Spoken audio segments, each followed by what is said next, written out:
भोजन नहीं यह यज्ञ है, ब्रह्माग्नि में है आहुति।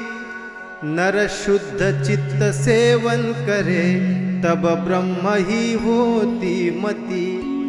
ऐसी किया कर भावना, अर्पण किया कर ब्रह्म को। कर फेर भोजन प्रेम से, सद्बुद्धि पावे धर्म को। वदनी कवळ घेता, नाम घ्या मातृभूचे। सहज स्मरण होते, आपुल्या बांधवांचे। कृषीवल कृषी कर्मी, राबती दिन रात। श्रमिक श्रम करूनी, वस्तु ह्या निर्मितात। स्मरण करूनी त्यांचे, अन्न सेवा खुशाल।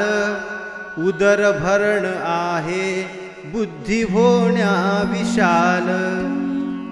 हरि ओम सहनाववतु, सहनौ भुनक्तु। सह वीर्यं करवावहै, तेजस्विनावधीतमस्तु मा विद्विषावहै। ओम शांति शांति शांति। ब्रह्मार्पणं ब्रह्मवीर, ब्रह्माग्नौ ब्रह्मणाहुतं। ब्रह्मैव तेन गन्तव्यं, ब्रह्मकर्म समाधिना। सद्गुरुनाथ महाराज की जय। राष्ट्र संत श्री तुकडोजी महाराज की जय।